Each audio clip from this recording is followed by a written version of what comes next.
Hey, I'm Trish Polak from Imagini Photography here in Sydney, and welcome to my first ever YouTube video tutorial slash whatever this is, where I'm starting to get organized. Yay to me. So I've got this recording software ready to go, and I'm still trying to figure out where to look, because the funny thing is that I'm on TikTok, and with TikTok it's pretty simple. I grab my phone, I hit the button, I look at the screen, and the camera catches me looking at the screen, which is pretty funky. This is a little bit more complicated, which is probably why I have stayed off YouTube for such a long time. But TikTok has inspired me, so here I am giving my YouTube a go. Anyway, so I've got my camera, I've got my software, I've got my Yeti, and I've got my pick up my children alarm going off right now. So I got 10 minutes. Yay. Anyway, welcome to my first tutorial where I'm trying something different and trying to seem professional. Yay to me. So in this tutorial, I'm going to show you how I edit this photo in a fine art style without using any presets or actions or anything like that. I'm just going to be using Photoshop and Adobe Camera Raw and the functions they provide me. Now, before I begin, there's a few things that I want to say. If you really want to nail your fine art portraits, it really begins in getting it right in camera and getting your lighting right. If you are doing portraiture, you really need to focus on the light on the face. So as you can see, I've got a light coming through this way right now as I'm recording, and I'm getting a bit of a Rembrandt effect because I've got light on this side and a little trungle coming through on this side. So when you're doing your shoot, you really need to stop, have a look at the photos that you're taking and seeing if the light is falling where you want it to go and are the shadows where you want them to be, because at the end of the day, editing shouldn't be transforming your photo into something that it's not. It should be boosting your photo into what it already is. Now, there is one more thing I want to say before we start editing, and this is it. I like a challenge. So if you have a photo that is particularly challenging, or you sort of like it but you can't get it to where you want it to be, email it to me or we transfer it to me, and I will try and edit it and make a YouTube video on how I edit it. Now, there's no guarantee that your photo will be selected. I like a challenge but don't like failure. But send it through to only@imagini.com.au. we transfer it, I'll have a look, and if I'm up for the challenge, I'll do it. I will honestly take your photo and I will create a YouTube video where I will edit it and then I'll post it up so everyone can see. So send it through if you want to challenge me. Alrighty, so let's start editing, and I'll just give you a quick rundown on what I intend to do with this photo. I am going to extend the photo because it's centered and I don't want it centered. So the skirt behind my model here, I want to make it longer. I want to rebalance this photo. I'm going to open up some of the shadow detail, and then I will take you through what a standard fine art edit looks like. It's actually not that complicated, because with fine art, all you're really doing is bringing out the highlights with your dodge and then darkening your shadows with your burn, and then just adjusting some of the contrasts. So let's begin. I am in Adobe Camera Raw at the moment, as you can see. And what we need to do is just simply open up some of the shadows. You don't have to. If you sort of want to go for the darker, moody look and really bring out the highlights as opposed to have really dark shadows, you can. Like, it's your artistic interpretation of what you choose to do with this particular photo. So you know what? I'm just going to leave it as is. I'm just going to check that the color balance is good. What I do in Adobe Camera Raw is just go to my white balance, get my eyedropper and click it on an area that is either white or gray. Either white or gray will work, and it will adjust the white balance for you. In this case, there's not that much difference. So yeah, pretty much doing well in getting it right in camera. So we're going over to Photoshop now, and in Photoshop is where I fix my backgrounds. As you can see, there's nothing really wrong with my background, but like I said, the photo is a bit centered, it's a little bit unbalanced, so I want to rebalance this photo. So I'm just going to go to my crop tool, which is here. And then I'm going to select the ratio. I like to edit in the original ratio, which is the 2:3 ratio, which is what I shoot in. And then I play, as you may say. All right, so with this, I'll just move it to where I want the photo or where I feel it's looking balanced. You can work with your rule of thirds grid like I am here. I'm thinking I'm bringing the foot a little bit too close to the edge if I do that. So I'll probably put it around here and see how I like that. The next step is to fix the skirt. Now you can use content aware. In this case, I have done this a few times and I am not liking the effect of content aware. So I am just going to get my marquee tool, which is hitting M on your keyboard. Or simply clicking it on the side and then selecting the part you want to extend. Now you want to extend it from an area where there's no body part. So I've got a foot down here at the bottom, I've got a back here. So right before that is where I want to start extending from. And then holding down the shift key, I will then grab onto that and pull it across like this, as you can see.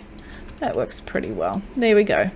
So yep, that's one. And then on the bottom here, well, that's going to be a tough one. I've done this one before and content aware is not kind to me, but let's see what we got. Because I'm working on the background, I simply select the area of the marquee with the marquee tool, hit delete and enter, and that will automatically run your content aware tool. As you can see, look, this is doable. Overall, I'm going to darken this area anyway. It seems to be sort of fading in well enough. I'm just going to get rid of this green dot. Don't know where that came from. Ultimately, I could keep it. Otherwise, I could just take the lasso tool, just hit L on your keyboard, circle that particular area that you don't like, hit delete and hit enter, and that is not much better. Or maybe yes, maybe yes. Oh, all right, let's work with that one more time. L for lasso, circle the area you don't like, hit delete and hit enter. That's a little bit better. I think I can live with that. Okay, so that's just how I've extended the backdrop. Am I happy with how the photo is balanced at the moment? Yeah.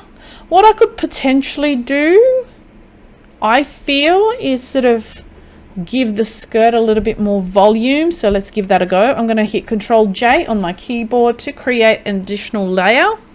Then I go to my filter and liquefy.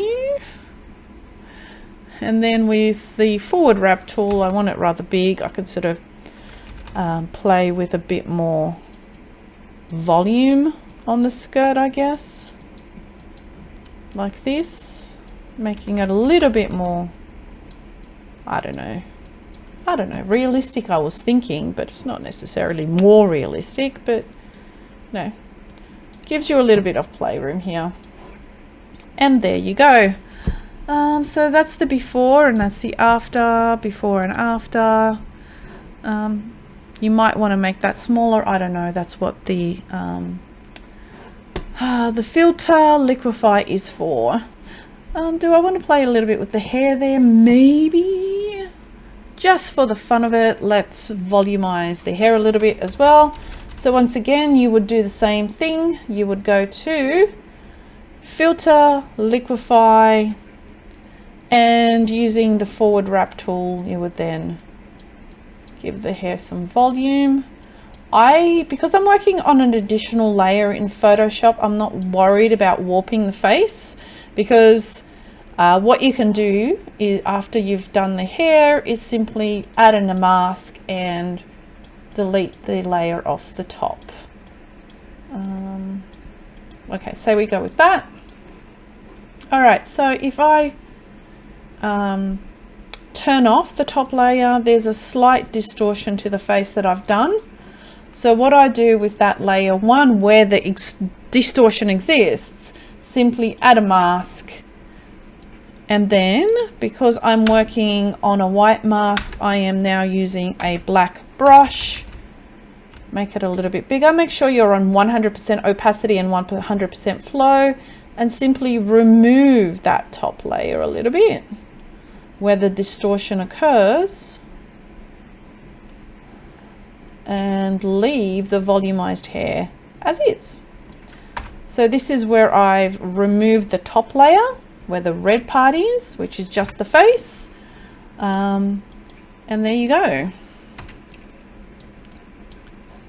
So before and after, before and after, and that's it. Okay, so I'm just going to pause for a moment while I flatten this. I do want to do a little bit of skin retouch. I don't want to show you the skin retouch in this particular video because that's not what this particular video is about. So I'm just going to do a little bit of skin retouch, and then I'm going to continue on showing you how to do the fine art finish on this particular photo. So we are back. Minor skin retouch done. That's not the point of this video. I now want to get onto my dodge and burn, which is adding the contrast and adding in that fine art look to it. All right, so I always start off with the burn. There's many ways of doing the burn. I find the most popular way at the moment from other creators and other photographers is simply to use the curves tool. So just curves tool, sorry, I'm in TikTok mode, switching back to photographer mode. The curves adjustment layer. So I just go to my adjustments, add in the curves. In my properties, you can see the curves right here. What I'm going to do is I'm going to hit this little click and drag in image to modify the curve. I click on this little pointy finger. I go to an area where there is shadow, and what I do is I click and then I bring it down like this. Normally what you do is you bring it down to where the curve actually starts, but because I'm in the curve, it's up to my discretion. Okay, so that's what I've done. Now what I'm going to do is I'm going to go to my bucket tool, and I'm going to convert this white mask to a black mask so the curves adjustment isn't applied. Then what I'm going to do is in the shadow areas, you want to paint on the curves layer. So because we have a black mask, we're using a white brush at 30% opacity, soft brush, painted on. So we're just making the dark areas darker. We like to do it around the eyes. We like to do it, what do you call this? Eyelashes. We call them eyelashes. Jeez, wake up. I'm actually still recovering from a cold, so my brain is not functioning the best. You want to do the I don't know, the black in the eye, maybe the black around the eye like this. All right, then we go to the shadow areas. So you want to do the nose around the shadows. Now this is also up to your discretion because it's up to you how dramatic you want to be. And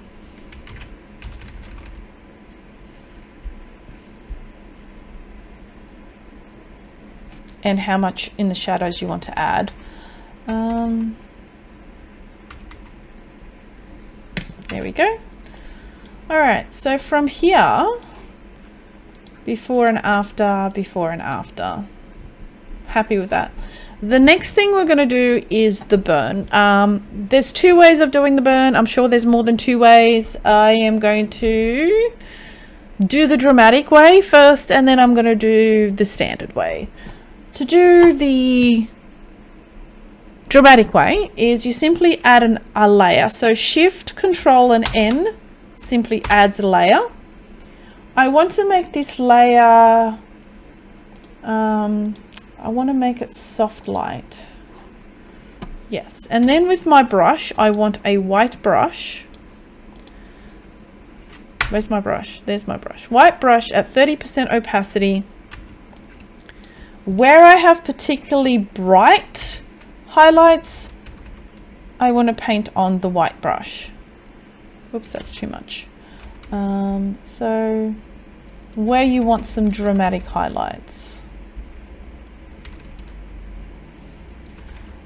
you can also go on the arms, just follow the highlights along the body. Okay, so that's the before and after, before and after. And then what we do is we go to filter, blur, Gaussian blur, and you just play with it to see how much the highlights you want them to stand out. Before and after, before and after. Yeah, happy with that. I might want to, like, this is where the drama comes in. So with the curves layer where you have the burn,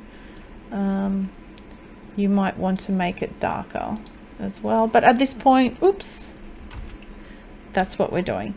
The next thing I'm going to do is an overall dodge. So I select the backdrop and I go all the way to the top holding the shift key. So I've selected all the layers. I hit Control J to duplicate all the layers, and then I right click to merge the layers I just duplicated.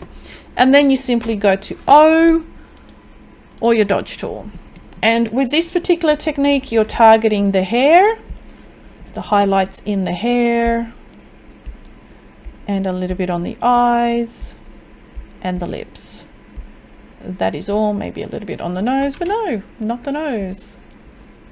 And that is all you do. All right. So if I put that all in a group, this is the before and this is the after. So you can see there's already drama coming out with your dodge and burn. The next thing you want to do is decide whether you want to darken the backdrop. There's many ways of darkening the backdrop. What photographers who do the fine art finish really like doing is adding a texture. But I like my canvas. It's a hand-painted canvas by Connie V from Sideshow Backdrops. Love her work, so I'm not going to destroy her work by putting over texture on this particular image. So there's a few ways of doing this. I'm trying to decide which way I want to do this. You can actually do this in the same way you would a texture. So you add in a normal layer, so Shift Control N, and then I can just add black,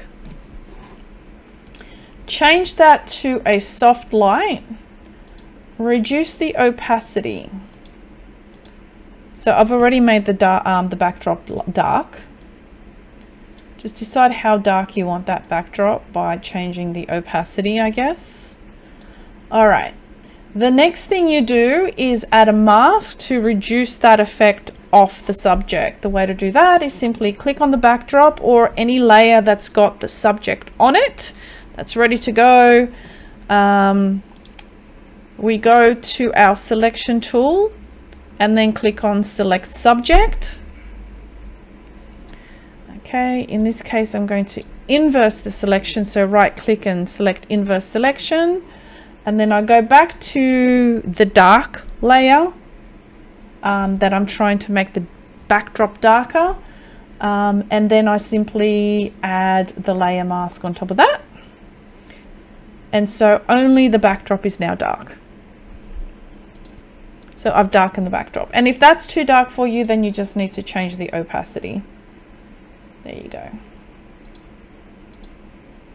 So it's really up to you whether you want to sort of change the color of the backdrop, add a texture to the backdrop, make the backdrop darker, potentially do some directional lighting. So for example, I've just darkened the backdrop, but what I can do is with a black brush, brush off some of that effect to give a little bit of a directional light from this side to this side. That's the before and that's the after. So yeah. So I sort of got more directional light coming through. Another way people add directional light is, once again, Shift Control N. Get a big brush, as big as it goes, make it white, and just splot like that. And then change the opacity. And once again, what you can do is go to a layer with the subject in it, go to your selection tool and select subject. Go back to the layer, select inverse. No, I don't want to select, no, I do want to select inverse, yes. Sometimes I get confused in this. And then add the mask. So as you can see, the brightness is coming in from behind on the backdrop. And if that's too much, once again, simply change the opacity to how much you want it to be. Okay, and then another popular tool that we see photographers use is our vignette. There's actions that do vignettes, there's presets that do vignettes. You can go to Camera Raw and do vignettes. Otherwise, if you're in Photoshop, let's simply do a vignette. So we go to our marquee tool. You can both use the elliptical marquee tool or the rectangular one. Either one will work. All right.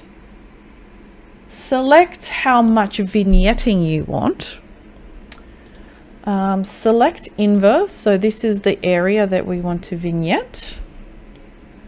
And then add in a curves layer. And what do we do here? Nope, that's to brighten it. All right, so we hold down this particular part of the curve and bring it down to make it darker, as dark as you want.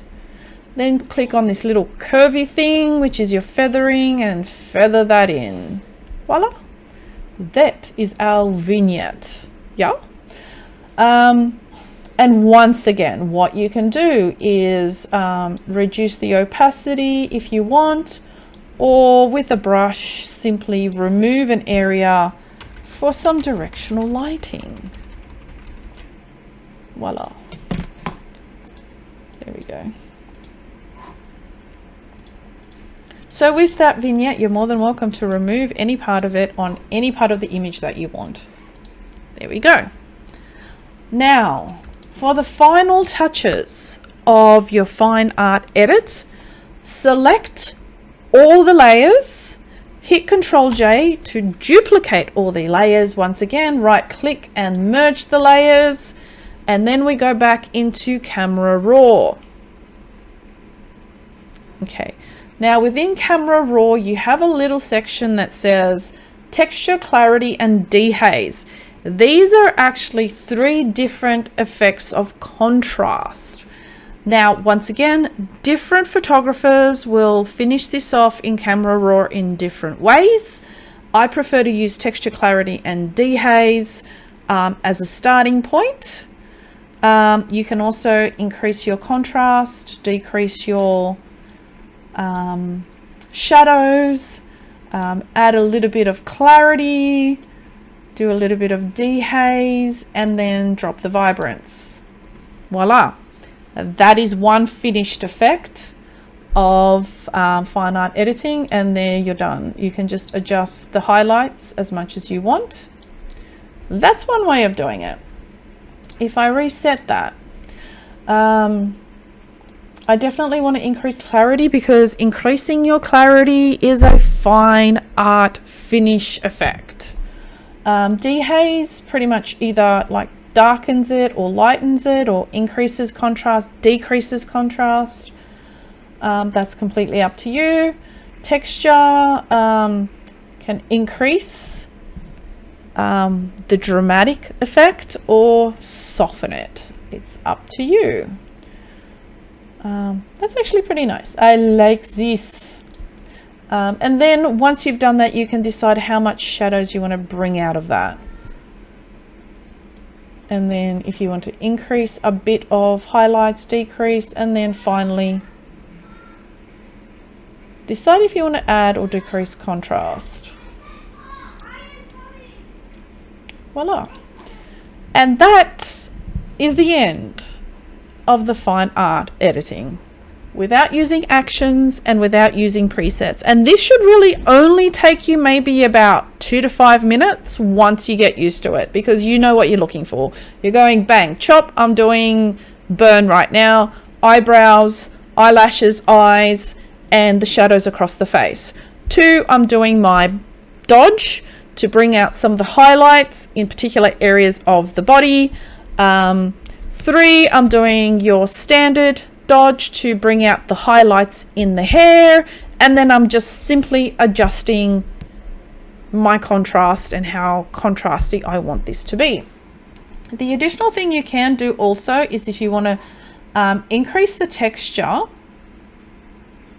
for a dramatic effect, but you want to drop the texture on this particular image, you can go to detail and choose to reduce noise. And as you can see, that softens the skin texture. So this is the before and this is the after. I personally don't like going over 20, but that's my personal choice. And there you go.